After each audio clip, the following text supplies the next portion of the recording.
A warm welcome to our viewers here in Nigeria and around the world. I'm Amarachi Ubani. Here's what's coming up within the half hour. Swiss authorities say the fire that killed 40 people at a bar on New Year's Day was caused by sparklers moving too close to the ceiling. US President Donald Trump sends a warning to Iranian authorities against killing peaceful protesters, as Washington will come to their rescue. And despite the US attacking boats on its waters, Venezuela's president says it's open to talks with Trump. Let's begin the world today. I will begin with dozens of people missing and at least 7 others who died, and a boat was carrying 200 migrants attempting to reach Europe and capsized off the coast of Gambia. According to authorities, the boat overturned on New Year's Eve near Jinak village in the North Bank region and was later found grounded on a sandbank. 96 people have been rescued so far. A search continues for other passengers who were aboard the shipwrecked vessel that was heading towards Spain's Canary Islands. This type of journey over the Atlantic Ocean has become an increasingly common route for African migrants trying to reach Europe. A Spanish NGO, Caminando Fronteras, estimates more than 9,000 migrants have died trying to make the trip. Authorities in Switzerland have now believed that the fire that engulfed a bar on New Year's Day was caused by sparklers in champagne bottles that were held too close to the ceiling. 40 people were killed in the inferno. Over 100 more survived, but with varying injuries, some of them as young as the age of 15. The casualties are of different nationalities. Authorities say that there were 71 Swiss citizens, 14 French, 11 Italians, 1 Bosnian, 1 Belgian, 1 citizen from Luxembourg, 1 Polish citizen, and 1 Portuguese. 14 others have unknown nationalities and warns that these figures may change. They've already begun formal identification of those who died, which they say is of absolute priority. The Swiss Attorney General says the 2 French managers of the bar are being interviewed, as well as people who escaped the fire, which spread quickly across the venue.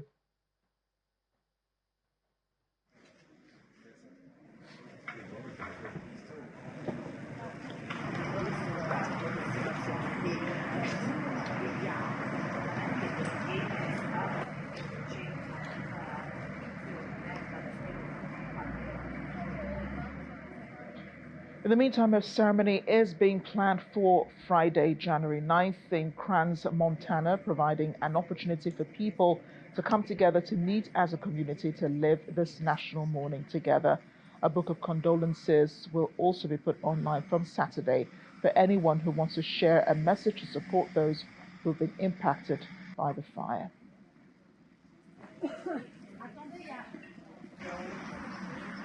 1:30 in the morning, and that's when we were very close from the place. We were maybe at 30 meters, and it was very shocking because at the beginning we just thought there was just many people exiting, but it was immediately very unnatural how the things went. Everyone was yelling, and the realization is when we saw the huge flames that were really from the low to the level. Hopefully, we were really scared that the ceiling might collapse. And it's really shocking that an event that seems in a small village that we were so close could take such a big change, and it will go in all the world like this. I've been coming here my whole life, and just to think that something like this could happen here, it's really shocking and scary. I would have never expected this. Like when I first thought about it and like stuff, I was so shocked, and it's kind of scary. I mean, just to think that, I mean, I knew people that were inside and stuff. It's just really, really shocking for such a small place like Caen. It's like, it's so shocking. In other news, Russia says Ukraine is responsible for the deaths of 27 people following a drone strike on a New Year's party in a hotel and cafe in Kherson region. Russian installed regional governor Vladimir Saldo said more than 30 people were injured in the alleged attack.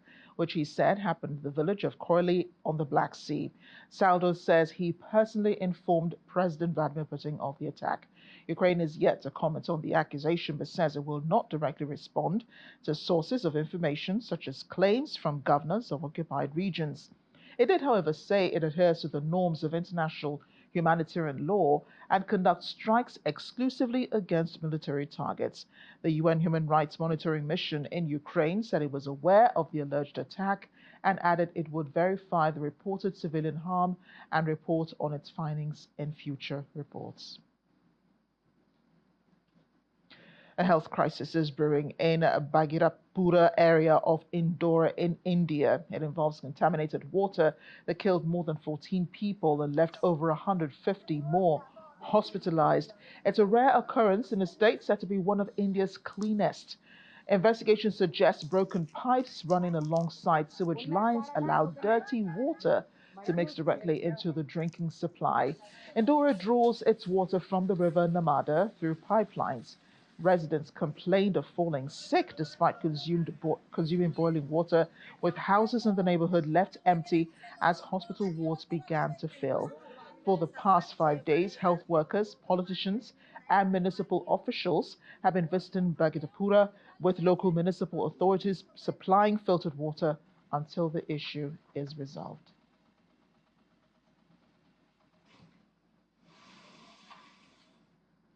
The U.S. president has warned Iran of U.S. intervention if authorities continue to kill peaceful protesters.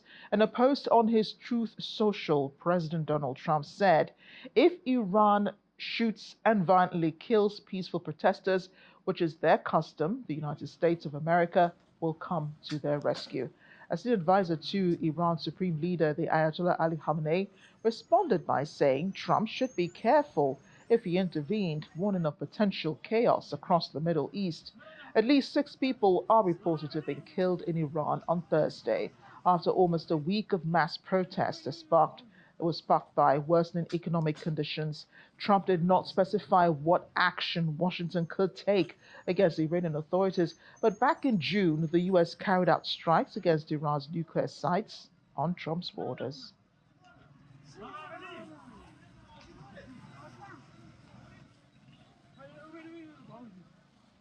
And in the United States, Mayor-elect Zoran Mamdani has been sworn in as New York mayor in a ceremony that held at the historic former City Hall subway station on New Year's Day. Mamdani took the oath moments after the New Year countdown struck midnight. In a ceremony led by New York Attorney General Letitia James, he then signed the official registry presented by City Clerk Michael McSweeney, and in a light-hearted moment, handed over the customary $9 administrative fee. In his inaugural address since becoming the city's first Muslim mayor, Mamdani told New Yorkers they had begun a new era, and he was honored to serve either as the 111th or 112th mayor of the New York City. Researchers recently uncovered records suggesting a 17th century mayor's second non-consecutive term had not been accounted for previously, leading to the chaos. Such a joy and the outcome of so much labor, and I'm like so honored to be invited, and I'm looking around at the people who are seated here, and it's the people who delivered this victory, who believed in him, fought for him, fought with him, and I'm just so honored and excited and proud for the work that comes next. There's a long fight ahead. I think what the mayor said was, it doesn't end here, it starts here. It's going to be a long year, it's going to be a long 4 years, but we have someone who's going to fight for people like us, people like you, all of these people. It's reason to have a little bit of optimism today, so that's how I feel. And just incredibly proud of New York City and this, place that we are in history. I'm super excited.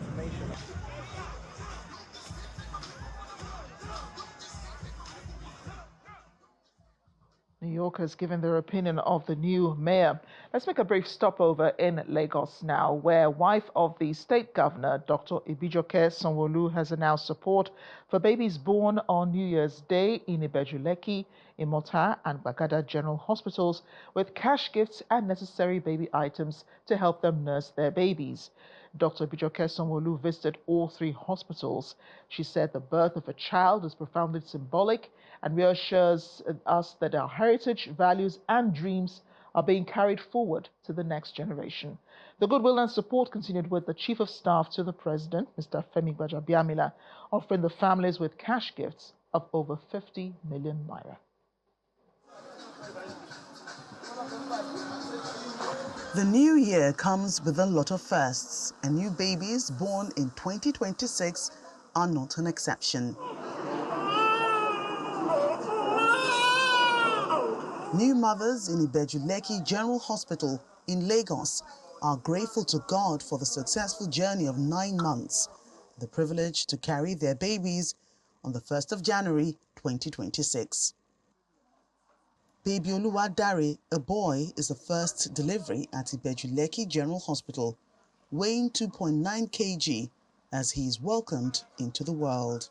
I want to thank God for safe delivery, and I want to thank the nurses and the doctors and the surgeons that was there during the birth of my baby, and I say God bless all of them.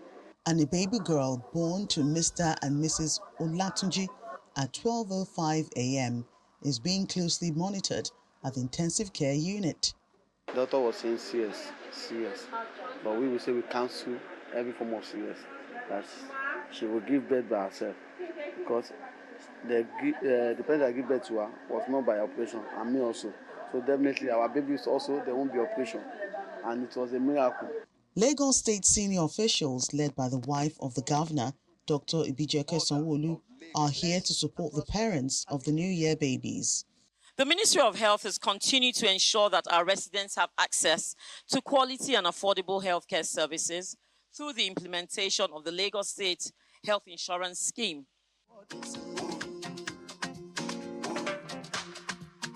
She believes the celebration of a new life is also a call to be compassionate. I heartily congratulate the parents of our first baby of the year 2026. I pray that all the resources required to nurture, protect, and guide this precious child will be made abundantly available to you. Mrs. Sanwo-Olu moves into the ward and presents a check of 1 million naira to the family of the first baby of the year.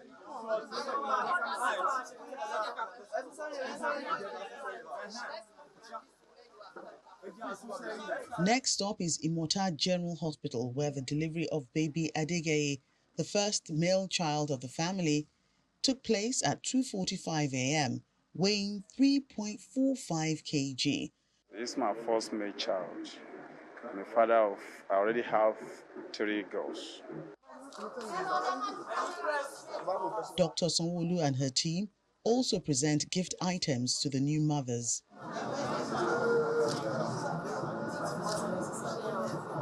From Imota to Randall General Hospital Maternal and Child Center, Baja, in the Surulere area of Lagos State, where the Chief of Staff to the President, Femi Gbajabiamila, visits the hospital to show love and present cash gifts to the parents of babies born on January 1, 2026.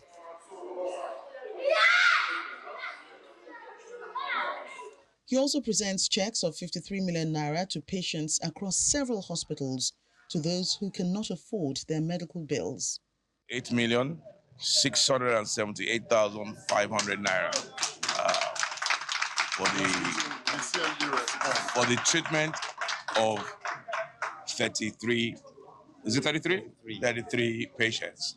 With a little support to parents who had their babies on the first day of January 2026, as well as other patients receiving medical care, the monetary gift will certainly go a long way in addressing some of their financial needs. In a complete turnaround from his defiant stance, Venezuelan President Nicolas Maduro says he's open to talks with the U.S. on drug trafficking and oil.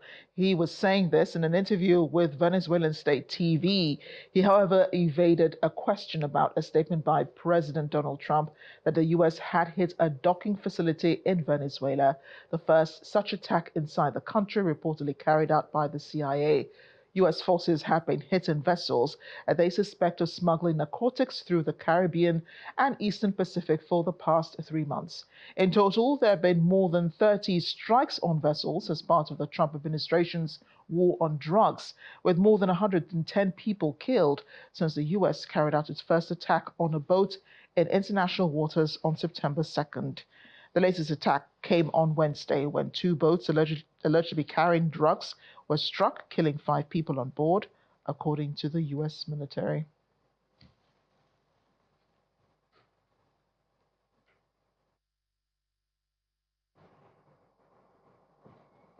The UN has responded to Israel's recent suspension of numerous aid agencies from Gaza, describing the move as outrageous. UN Human Rights Office spokesperson Ravina Shamdasani was expressing the global body's grievance with the issue. She called on states with influence to take urgent steps and insist that Israel immediately allows aid to get into Gaza unhindered. Israel's suspension of numerous aid agencies from Gaza is outrageous. This is the latest in a pattern of unlawful restrictions on humanitarian access, including Israel's ban on UNRWA, as well as attacks on Israeli and Palestinian NGOs, amid a broader access issues faced by the UN and other humanitarians. We urge all states, in particular those with influence, to take urgent steps and insist that Israel immediately allows aid to get into Gaza unhindered. Such arbitrary suspensions make an already intolerable situation even worse for the people of Gaza. We remind the Israeli authorities of their obligation under international law to ensure the essential supplies of daily life in Gaza, including by allowing and facilitating humanitarian relief. While we step fully into the year 2026, we remember that cautious optimism and increased interest government partnerships marked the year 2025 for Nigeria-UAE relations, with the Nigerian government and its citizens resident in the Middle Eastern nation scoring significant wins. Despite dashed hopes for a historic visit by the President of the United Arab Emirates, proactive and strategic steps by the Tinubu administration have been credited as motivators for positive changes experienced. Our UAE correspondent, Mayowa Adibuki, reports. Earlier in the year, President Tinubu invited the President of the UAE to visit Nigeria. Now, that trip, if it had happened, would have signaled a total restoration of diplomatic ties between both countries. Now, although it didn't happen, many Nigerians say 2025 has been a better year all around.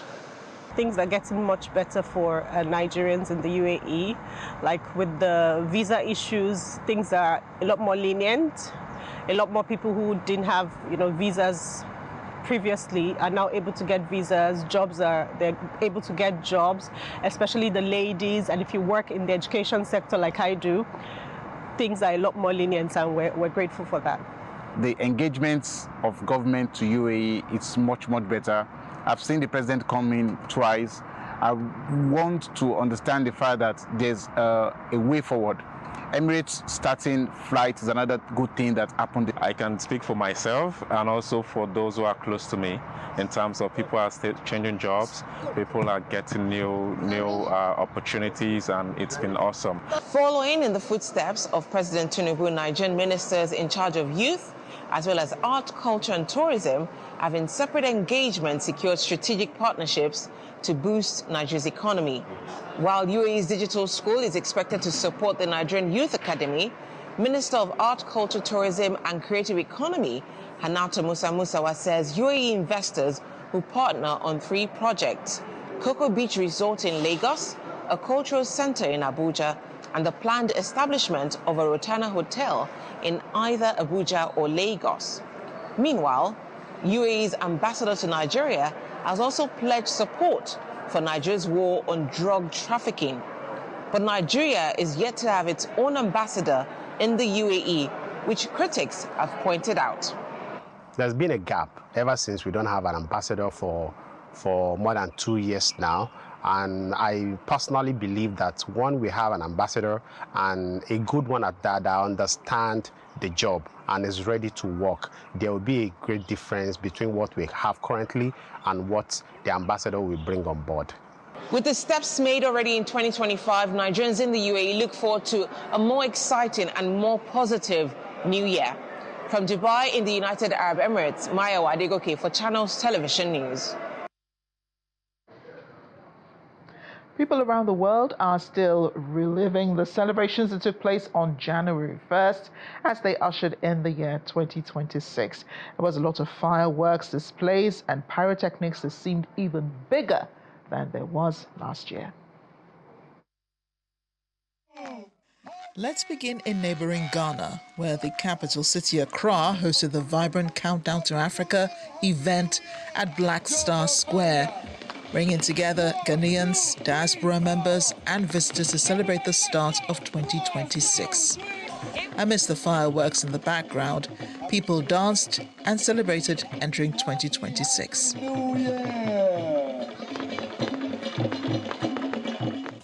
The world's largest New Year's Eve celebration, known locally in Brazil's Rio as Réveillon, reached new heights from Wednesday night and into Thursday morning. The fireworks were launched from 19 barges anchored offshore, nearly double the number used in previous displays. This one lasted around 12 minutes and featured an estimated 14 tons of high-tech, low-smoke pyrotechnics. 2026 is a special year for the United States, which marks its 250th anniversary. The year started with large-scale celebrations as fireworks and a light show transformed the Washington Monument into a massive New Year attraction.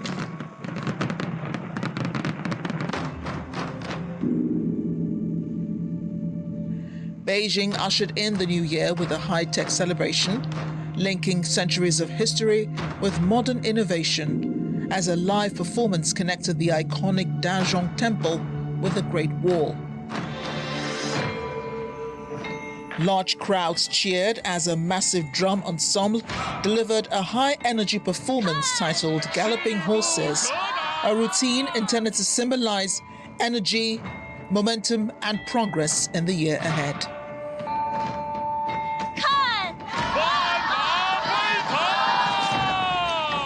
Dubai's Burj Khalifa lit up with a stunning fireworks display as the UAE celebrated the start of the new year.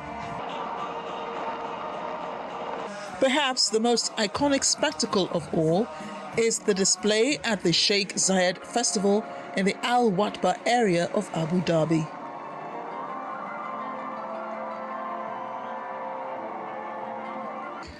The festival staged a 62-minute fireworks display aiming to break 5 Guinness World Records. In addition, 6,500 drones formed 9 giant 3D aerial formations to become the world's largest fleet ever used for a single 20-minute New Year's performance. And that's the world today. Thanks for watching. I'm Amarachi Ubani.